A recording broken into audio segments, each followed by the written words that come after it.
Jahon chempionatida Ronaldoga qarshi o'ynaymiz. Bu guruhda Kolumbiya ham bor. Qaysidir ma'noda qur'ada bizning omadimiz unchalik ham kelmagandek tuyuladi. Assalomu alaykum. iFootball YouTube kanalida yana Rikoshet dasturi.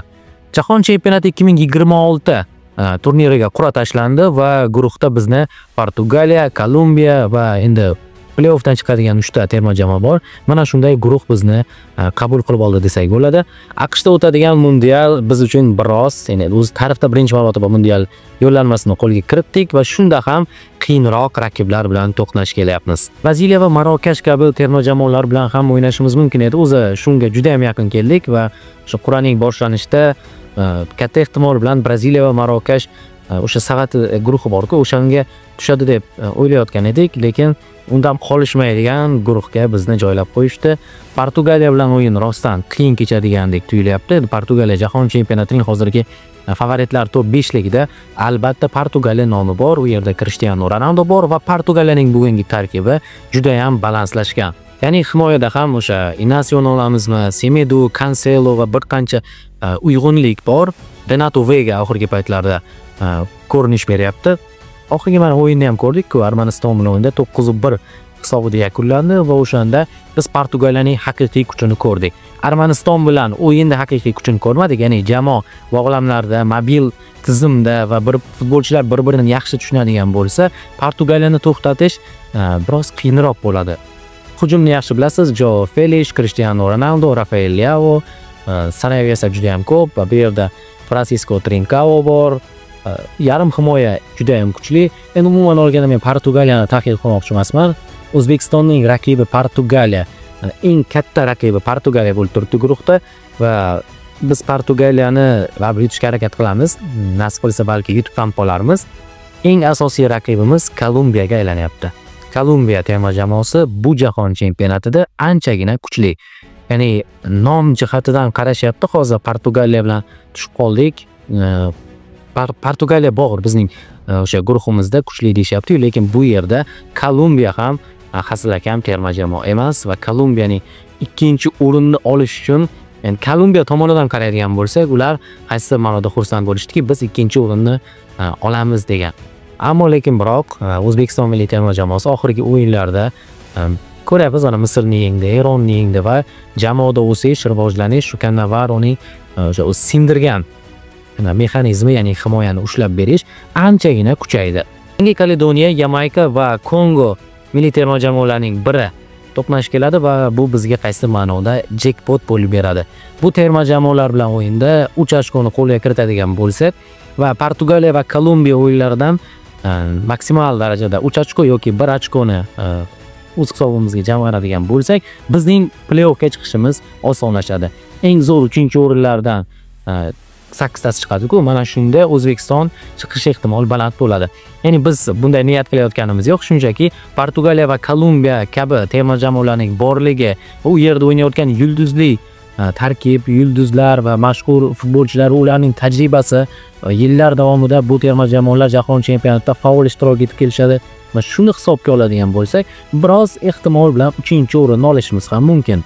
Albatta, Cannavaroni bekorga olib kelmadik. U 3-o'rinni emas, balki 1-o'rinni, 1-o'rin bo'lmasa, hech bo'lmasa to'g'ridan to'g'ri yo'llarni olish uchun 2-o'rinni olishga harakat qiladi.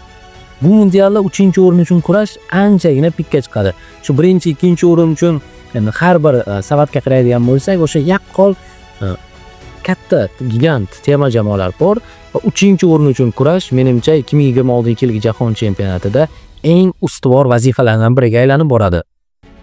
O'zbekistonga qaytadigan bo'lsak, O'zbekiston milliy terma jamoasi aytganimdek, o'sha bitta oddiy raqib, ya'ni osonroq raqib bilan to'qnash keladi. Tarkibimiz anchagina kuchli. Ello Shomurodov, Jaloliddin Masharipov, Abbos Fayzullayev, Abduqodir Husanov, Oston O'runov va bir qancha futbolchilarni sanaversak bo'ladi. Darvozabonimiz ham yaxshi. Aytmoqchi bo'lgan narsam, bizga kerakli bo'layotgan narsa bu Abduqodir Husanovga ko'proq o'yin amaliyoti berish kerak. Jahon chempionatiga qanchalik yaqinlashib boryapmiz, futbolchilarimizga o'yin amaliyoti shunchalik ko'proq kerak bo'ladi. Husanovga oxirgi paytlarda Guardiola unchalik ko'p imkoniyat bermayapti va bu bizning jahon chempionatidagi katta minusimiz bo'lishi mumkin. Chunki bizning himoyamiz baribir himoyamizning qo'rg'oni Abduqodir Husanov hisoblanadi. Portugaliya bilan o'ynasa, Portugaliyada juda tezkor futbolchilar bor. Dalot tushadimi, Semedo tushadimi, Cancelo'mi, qaysi bir futbolchining tushishiga qaramay, u yoqda Felix bo'lishi mumkin qanotda. Leaoning tezligini bilasiz. Shuning uchun Husanovni pik formada olib borishimiz kerak. Balki qishki transfer o'ynasa, agar Guardiola mana shunday o'ynatishni xohlayotgan bo'lsa, biror bir jamoaga ijaraga berib, mundialga yuqori formada borishni ta'minlash kerak. Abbos Fayzullayev endi Bashakshekir safida asta-sekin o'yinlarga qo'shilyapti. Yaqinda jarimadan ham gol kiritdi.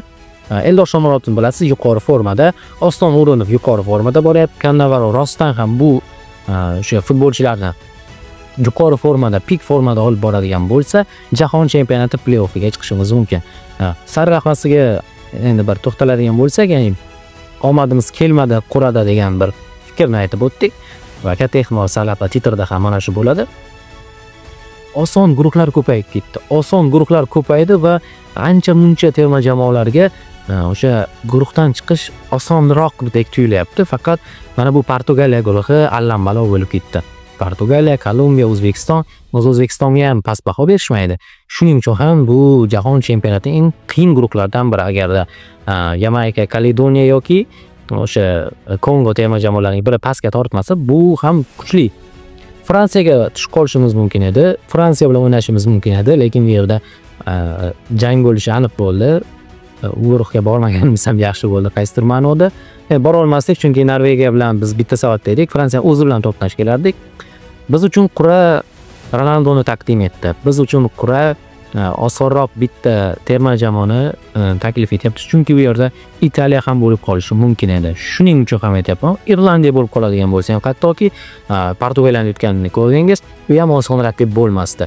O'sha 3 jamoaning birini g'alaba qozonib endi katta ehtimol g'alaba qozonsak kerak bunday tarkib va bunday kuch bilan. Kolumbiya bilan o'yinda hech bo'lmaganda durang natijani qayd eta olsak va Portugaliya bilan o'yinda mayli endi mag'lubiyat bo'lmasin, durang deylik, yomon niyat qilmaylik. Guruhdan chiqishimiz yaxshi bo'ladi. Guruhdan chiqqanimizdan so'ng oldinga qo'yilgan missiyalar bo'ladi va mana shuni bajarishga Cannavaro kirishaveradi. Xo'sh, sizning fikringiz qanday? O'zbekiston bu guruhdan chiqa oladimi? Albatta buni izohlarda yozib qoldiring. iFootball YouTube kanali Rikoshet dasturi Ozodbek Sattorov. Salomat bo'ling.